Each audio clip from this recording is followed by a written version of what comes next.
Bismillahirrahmanirrahim. Assalamualaikum warahmatullahi wabarakatuh. Salam sehat selalu untuk rekan-rekan semuanya, khususnya di semester yang sedang mengambil materi mata kuliah pengantar ekonomi atau teori ekonomi mikro. Oke, hari ini adalah untuk pertemuan yang kedua dengan materi yang berbeda tentunya ya. Oke, untuk pertemuan kali ini kita akan belajar tentang perilaku ekonomi. Ya, jadi di dalam perilaku ekonomi akan kita pelajari ada uang dalam perdagangan, kemudian ada siklus perdagangan gitu ya, kemudian ada prinsip ekonomi. Oke, di dalam uang perdagangan, uang dalam perdagangan itu berarti kita akan membahas tentang perdagangan ya, sistem perdagangan di Indonesia seperti apa ya, yang dulu ke yang sekarang hingga yang sekarang itu seperti apa. Oke, untuk itu saya akan share materi terlebih dulu ya, dan nanti kita akan belajar di pengantar ekonomi mikro ini. Semoga teman-teman semuanya ya, rekan-rekan mahasiswa semuanya yang mengambil materi ini bisa mengikutinya dengan baik. Ya, kita akan membahas di mana dengan pelaku dan juga prinsip daripada ekonomi. Ya. Dengan prinsip ekonomi itu akan seperti apa? Ini adalah materi-materi yang akan kita pelajari untuk kali ini. Tadi seperti sudah saya singgung di depan, di situ ada uang dalam perdagangan, ya, kemudian ada siklus ekonomi, sistem ekonomi, prinsip-prinsip ilmu ekonomi seperti itu ya. Nah, di sini yang pertama adalah ada uang dalam perdagangan, uang dalam perdagangan.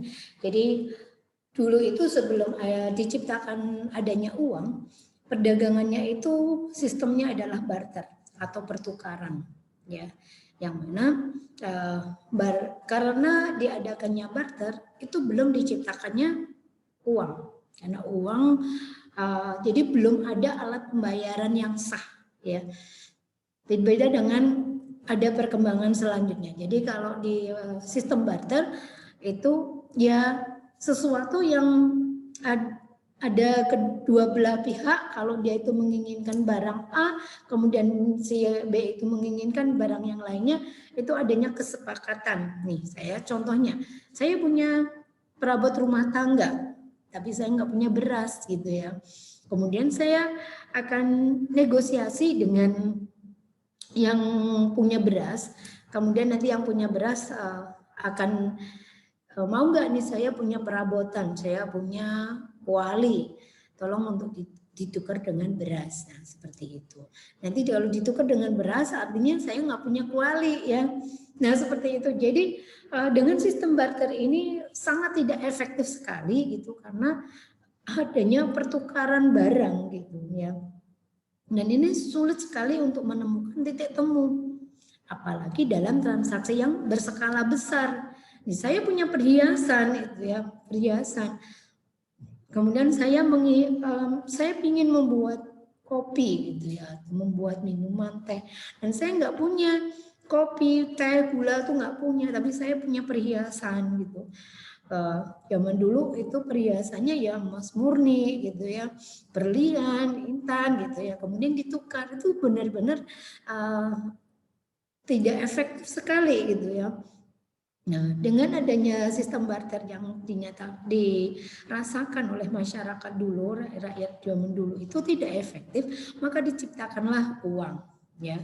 Nah, uang itu adalah sebagai alat tukar menukar yang benar-benar sah, yang mudah untuk ditukar karena di situ ada nilainya, ya. Mudah dibawa, ringan, kemudian mempunyai nilai satuan yang dapat mempermudah pembayaran. Jadi karena semua barang itu ada harganya, ada nilainya, dan uang itu ada juga nilainya sehingga bisa ditukar sesuai dengan yang diinginkan. Oh, harga gula tadi 1.000, saya punya uang 1.000 gitu, sehingga bisa ditukar seperti itu. Ya, jadi dengan adanya uang ini sangat memperlancar kegiatan perekonomian. Lanjut, bahwa uang di dalam perdagangan itu sebenarnya uang itu berputar terus ya, hanya berputar saja di lingkungan-lingkungan dalam kegiatan perekonomian. Contohnya ya, dari tukang kayu membuat perabotan rumah tangga. Ya, ada meja, ada kursi, ada alat-alat dapur gitu ya, untuk membuat perabotan rumah tangga. Nah, kayu itu juga dibutuhkan oleh sekitarnya. Ada nelayan membutuhkan kayu, maka si tukang kayu akan membuat yang dibutuhkan oleh nelayan. Kalau dikatakan nelayan itu tidak harus yang ada di laut atau di sungai ya. Nah, seperti itu.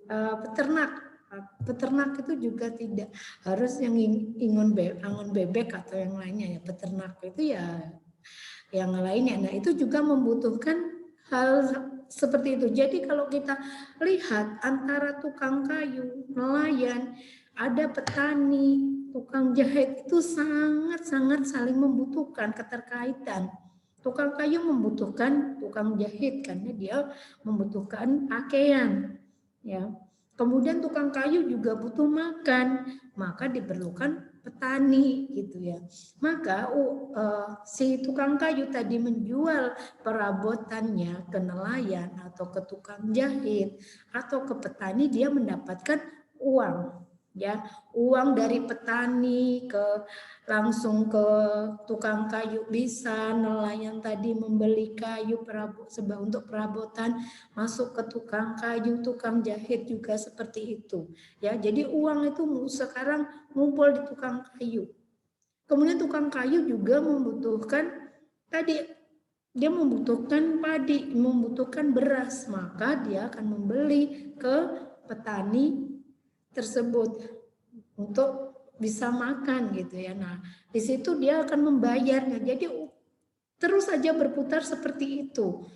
Itu hal yang mudah ya, yang gampang di gambaran kita bahwa uang itu sebenarnya hanya berputar-putar saja gitu.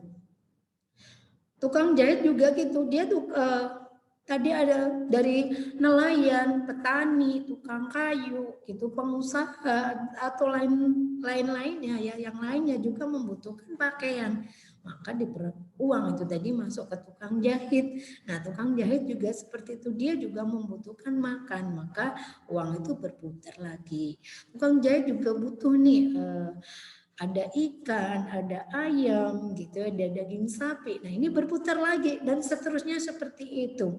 Uang itu hanya ada di dalam putaran-putaran aliran perekonomian, gitu. Nah, untuk siklus kegiatan perekonomian ini bisa dikatakan dua sektor, ya. Yang dikatakan dua sektor itu ada rumah tangga dan perusahaan. Oke. Misalnya nih di dalam sekitar kita ada perusahaan yang akan berdiri di tempat sekitar kita, maka perusahaan yang akan berdiri di wilayah dekat kita itu pastinya akan mengurangi jumlah pengangguran. Nah, di situ ya. Nah, apa yang disiapkan oleh rumah tangga atau masyarakat ya. Jadi di sini ada rumah tangga dan perusahaan. Rumah tangga itu dikatakan masyarakat. Nah, masyarakat ini tadi pastinya akan mempersiapkan adanya faktor-faktor produksi. Faktor-faktor produksi itu sangat dibutuhkan oleh perusahaan. Faktor produksi itu apa saja? Gitu ya. Kemarin sudah saya singgung bahwa di situ ada SDM, ya, ada SDA yang disiapkan oleh masyarakat. Di situ adalah lahannya. Yang pertama adalah SDA-nya, ada lahan atau tanah untuk dibangunnya perusahaan. Setelah itu adanya SDM atau tenaga kerja. Nah, sudah itu udah ada, ini faktor produksi ya. Kemudian ada kapital atau modal. Modal tadi perusahaan membutuhkan modal tadi tidak harus yang namanya uang ya. Nah, itu aset-aset dalam perusahaan juga itu disiapkan oleh bisa disiapkan oleh masyarakat sekitarnya. Oh, perusahaan ini membutuhkan alat-alat seperti meja, kursi, maka masyarakat yang akan bisa menyediakannya. Nah, seperti itu ya. Itu dari rumah tangga atau masyarakat menyiapkan faktor produksi yang dibutuhkan oleh perusahaan, maka perusahaan akan memberikan uang kepada masyarakat melalui apa? Ya tadi ada dari perusahaan mengeluarkan biaya, ya. Ada biaya yang dikeluarkan oleh perusahaan yang masuk ke masyarakat. Nah, dari biaya yang masuk ke masyarakat bisa dikatakan pendapatan masyarakat. Setelah itu, perusahaan ini berproduksi. Nah, produksi ini, hasil produksinya dijual ke masyarakat. Maka di sini perusahaan memproduksi barang atau jasa yang diproduksinya itu ke pasar. Ya, ingat bahwa pasar itu tidak harus yang ada banyak sekali pedagang. Pasar itu di mana itu bertemunya pedagang dan pembeli. Pedagang satu, pembeli satu. Entah itu di lapangan, entah itu di jalan, itu sudah bisa dikatakan pasar karena udah ada pembeli dan penjualnya. Nah, perusahaan tadi menjual produk ke masyarakat sekitarnya. Nah, disinilah perusahaan menerima pendapatan, ya di sini ada penerimaan. Kemudian masyarakat yang membutuhkan apa yang dihasilkan oleh perusahaan, masyarakat tadi kan udah mempunyai uang ya, mempunyai pendapatan, maka membeli produk-produk yang dihasilkan oleh perusahaan. Nah, inilah perputaran perekonomian seperti tadi ya, tadi yang secara singkatnya ya. Nah, ini antara masyarakat dengan perusahaan. Jadi gambarnya perusahaan itu memproduksi yang dibutuhkan oleh masyarakat dan masyarakat juga melakukan pembelian ke perusahaan tersebut. Nah, di situ akhirnya uangnya juga berputar antara ke masyarakat, ke perusahaan, dari perusahaan membeli bahan baku dan seterusnya seperti itu. Oke, mudah ya untuk dipahamin. Oke, lanjut. Nah, ini ada pelaku ekonomi. Jadi katakan bahwa pelaku ekonomi itu ada 3. Di mikroekonomi ini ada 3. Yaitu ada rumah tangga atau masyarakat, kemudian perusahaan, dan ada pemerintah gitu. Kalau ngomongin di mikroekonomi itu ada 3. Jadi kalau di makroekonomi ada 4 ya. Nah, di pelaku kegiatan ekonomi itu dari rumah tangga atau masyarakat. Tadi berhubungan dengan perusahaan menyediakan alat-alat produksi untuk memproduksi suatu produk, kemudian dibeli oleh masyarakat. Nah, sekarang ada pemerintah, artinya perusahaan itu berdiri tidak hanya berdiri saja, ada campur tangan pemerintah di dalamnya. Ya, untuk mendirikan bangunan, izin pemerintah, untuk menentukan harga, itu ada juga campur tangan pemerintah. Apakah sudah sesuai dengan yang distandarkan dari pemerintah? Jadi perusahaan untuk memberikan harga itu tidak semaunya sendiri ya. Jadi layak enggak ini kalau dengan harga segini? Ini ada campur tangan dari pemerintah. Oke, satu persatu kita bahas dari rumah tangga atau masyarakat. Tadi katakan bahwa rumah tangga, keluarga atau produsennya. Ya. Nah, tadi udah disinggung bahwa masyarakat menyediakan tanah, tenaga kerja, modal, keahlian gitu ya. Tentunya kalau di situ ada perusahaan yang diambil terlebih dahulu untuk tenaga kerjanya adalah masyarakat yang ada di sekitar perusahaan. Gitu. Ya, paham ya. Oke, yang kedua adalah rumah tangga, keluarga sebagai distribusinya. Nah, dilakukan oleh rumah tangga dengan tujuan untuk mendapatkan penghasilan kalau dia itu sebagai distributornya. Oke, dari perusahaan mengeluarkan produk, kemudian di sini ada masyarakat yang membuka toko, warung gitu yang ambil dari hasil produksi yang oleh perusahaan yang dihasilkan itu, ya, seperti itu. Kemudian yang ketiga, rumah tangga keluarga itu hanya sebagai konsumen, ya. Kalau kita itu hanya melakukan pembelian, maka kita dikatakan kita itu masyarakat sebagai konsumen saja yang memang bersifat konsumtif gitu ya. Lanjut ya, yang kedua ada perusahaan. Bahwa dikatakan bahwa perusahaan itu suatu organisasi yang menghasilkan berbagai jenis produk.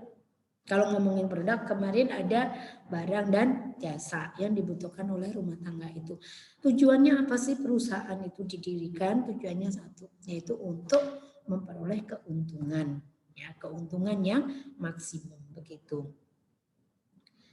Ya, kalau ngomongin lembaga yayasan itu ada yang tidak mencari keuntungan. Tapi kalau ngomongin perusahaan adalah suatu lembaga, suatu organisasi yang tujuannya mencari keuntungan.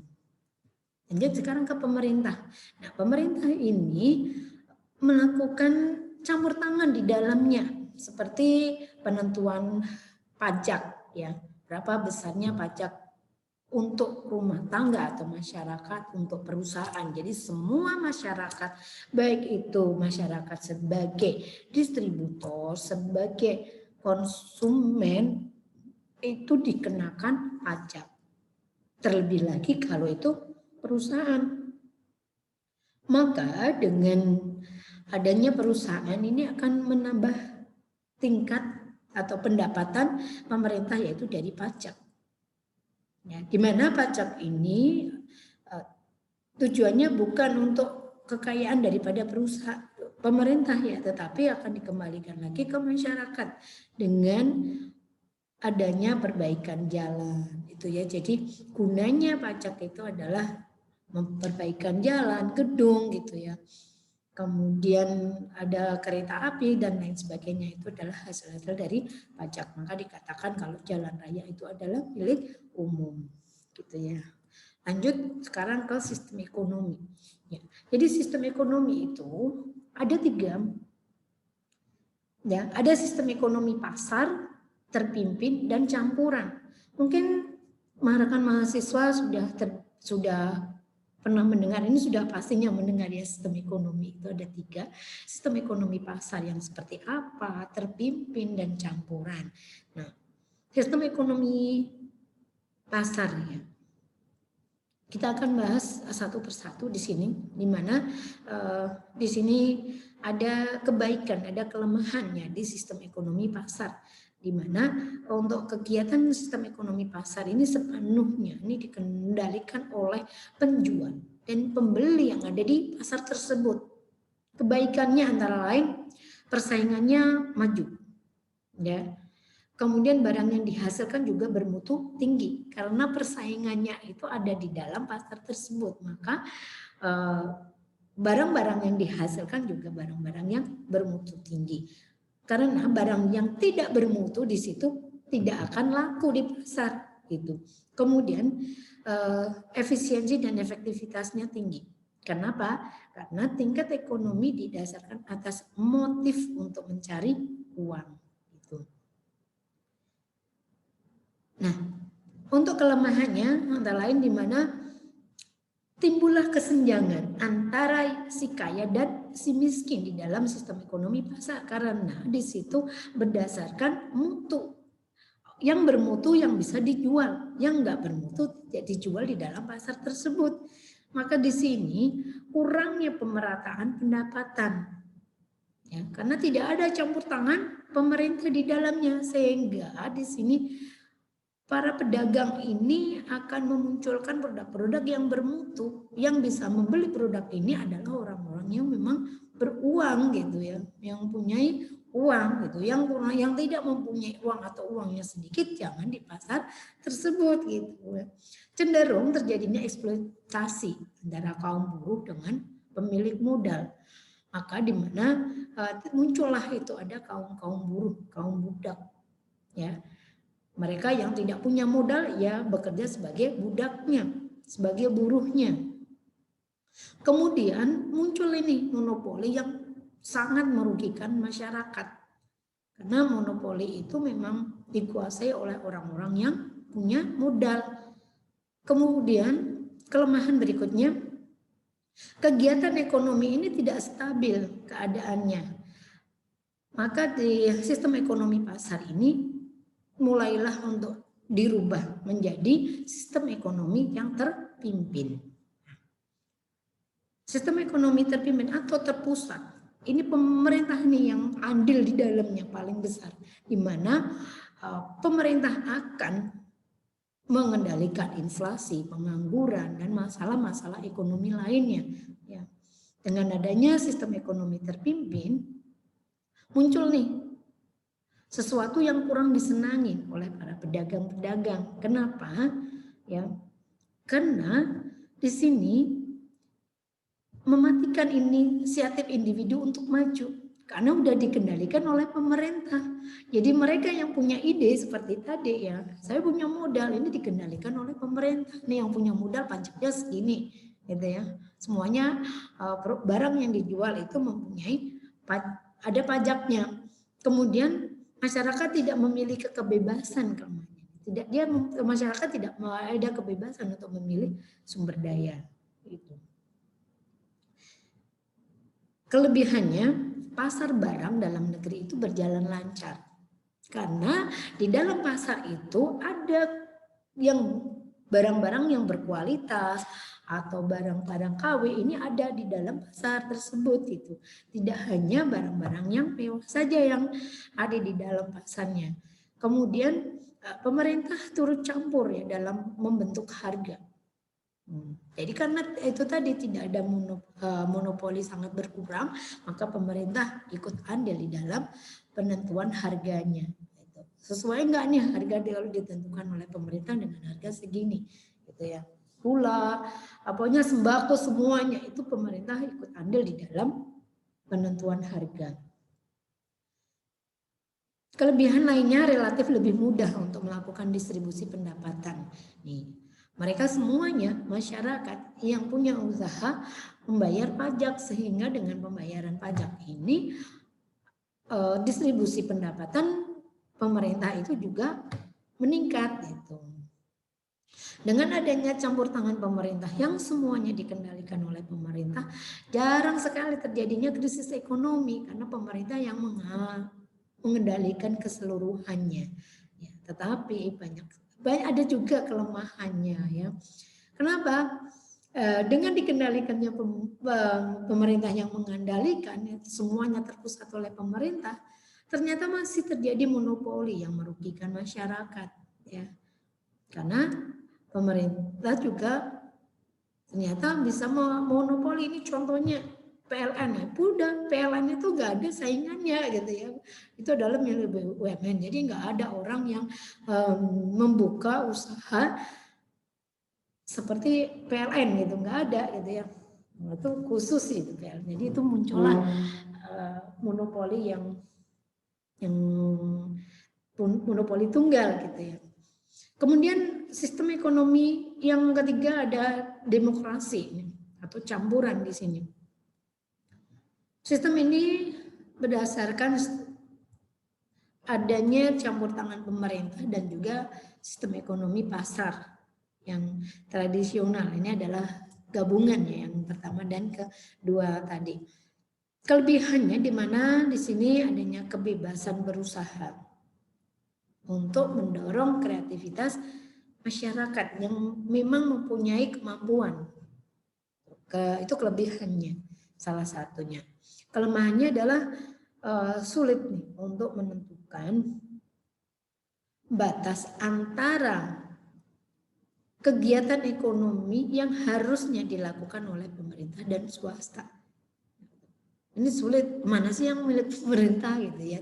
Apakah BUMN ini milik pemerintah ataukah bukan gitu ya. Apakah ini milik swasta gitu. Ternyata perusahaan-perusahaan swasta juga dikendalikan oleh pemerintah juga. Tetapi di sini masyarakat itu bisa mentransfer ide-ide, inisiatif ya. Seperti itu. Nah, di sini di dalam sistem ekonomi campuran ini kegiatan perekonomiannya sudah lebih bagus ya dari yang pertama dan kedua gitu. Karena di sini lebih mementingkan kepentingan masyarakat luas ya daripada kepentingan golongan. Yang dibutuhkan masyarakat itu apa, begitu ya. Jadi mengutamakan kepentingan masyarakat, yang dibutuhkan masyarakat seperti ini daripada kepentingan pribadi atau golongan tertentu yang mempunyai modal terutama seperti itu. Nah, ada prinsip ilmu ekonomi dalam pengambilan keputusan. Kita harus tahu nih bahwa prinsip yang ada di dalam ekonomi adalah dengan modal yang sekecil-kecilnya, dengan modal yang serendah-rendahnya untuk mendapatkan hasil yang sebanyak-banyaknya. Jadi dalam kegiatan ekonomi, setiap langkah, setiap kegiatan yang berbau dengan kegiatan ekonomi itu harus mendapatkan hasil. Ya. Ini ya contohnya nih, dalam prinsip ekonomi. Penghasilan saya itu 1 juta. Banyak sekali yang ingin dibeli. Saya harus bijak dalam mengatur keuangan. Maka si ibu ini akan memilih nih, saya membutuhkan adanya susu, adanya buah, ya, adanya beras, adanya alat rumah tangga. Ini harus benar-benar pintar memilih. Karena penghasilan tadi 1 juta, kalau bisa udah sama menabung. Dengan belanja dan bisa menabung. Itu yang dibutuhkan apa saja. Nah, ingat bahwa di dalam prinsip ekonomi itu mengutamakan, yang diutamakan terlebih dahulu adalah kebutuhan, bukan keinginan. Oh, ini banyak sekali buah, pilih saja 1, 2 gitu, jangan semuanya gitu ya. Karena itu adalah keinginan. Yang diutamakan di situ adalah kebutuhan terlebih dahulu yang harus dipenuhi, kemudian baru bisa menabung. Maka muncullah nih pendapatan itu harus ada yang digunakan untuk menabung. Jadi pendapatan itu ada bisa untuk konsumsi dan menabung, bukan hanya untuk konsumsi saja. Jadi kalau pendapatan 1 juta, kemudian konsumsinya atau belanjanya itu 1 juta, maka tidak bisa menabung. Padahal namanya dalam kegiatan ekonomi harus ada menabung, gitu ya. Nah, dengan seperti ini prinsip-prinsip ekonomi memang harus diterapkan dan harus ada untuk yang berjaga-jaga seperti tadi ya. Oke. Nah, yang pertama nih, prinsip yang melandasi keputusan individu. Yang pertama adalah melakukan trade-off-nya.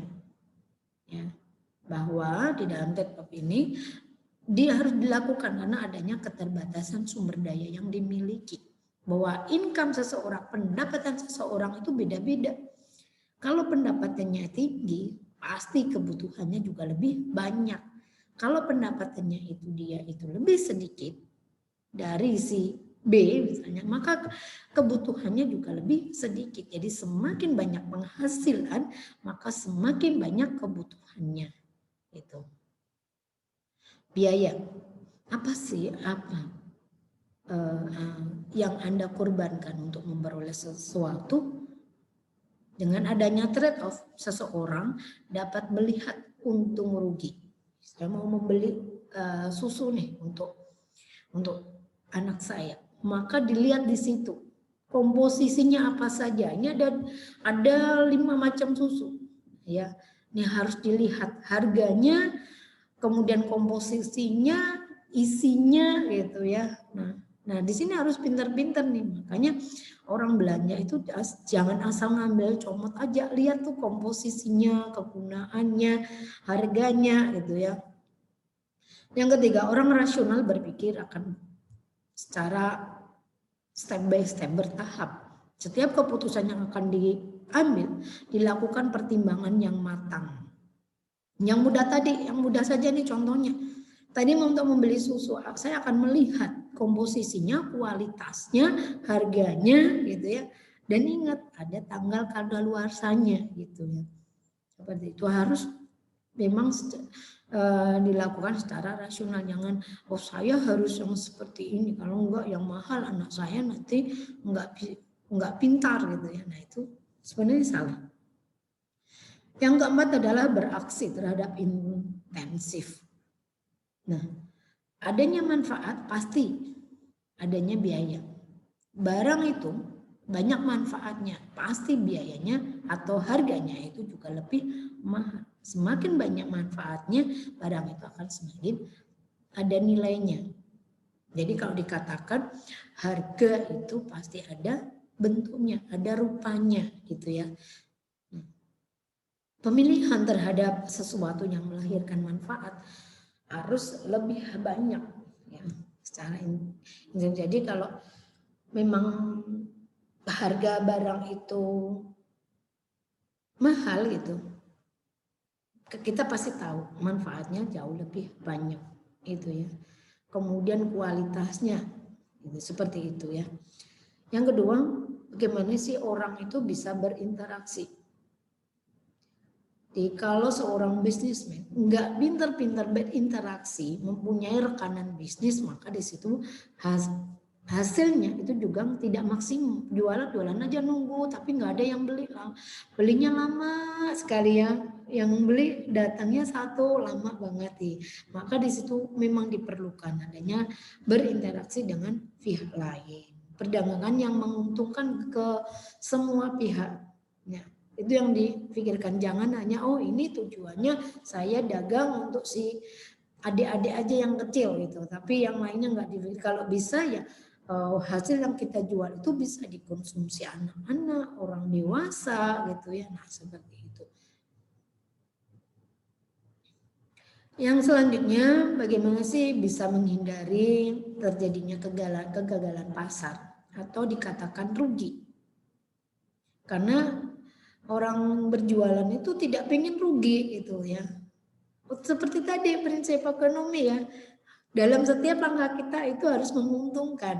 Nah, apakah dalam perdagangan itu tidak ada rugi? Ada gitu ya. Setiap perdagangan pasti ada untung, ada ruginya. Tetapi harus dilihat hari ini rugi, maka harus dipelajari ruginya kenapa nih gitu ya. Besok jangan diulang lagi. Oh, cuacanya mendung terus jadi jualan saya ini sepi. Maka harus dilihat kalau besok itu kira-kiranya udah mendung, lebih baik saya jualannya lebih sedikit lagi, lebih sedikit jumlahnya. Nah seperti itu. Kalau itu dia pedagang yang di emperan misalnya, nah dia harus berpikir, menguras otak.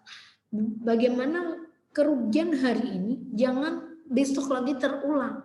Kalau hari ini rugi, besoknya lagi rugi, maka pastinya uang modal udah habis nih untuk kebutuhan tiap harinya.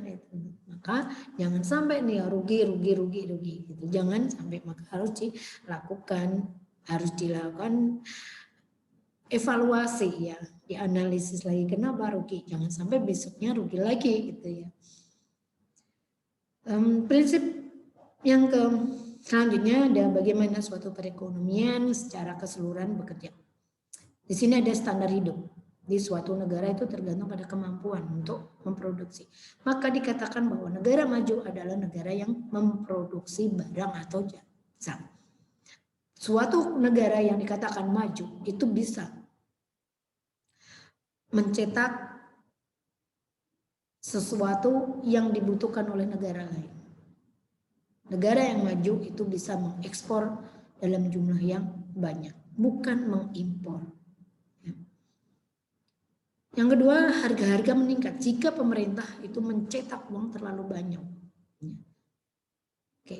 Kalau uang yang dicetak pemerintah itu dalam jumlah yang banyak, maka tentunya barang itu akan menjadi langka karena kebanyakan uang yang dicetak. Maka dalam mencetak uang juga harus diperhitungkan di masyarakat gitu ya.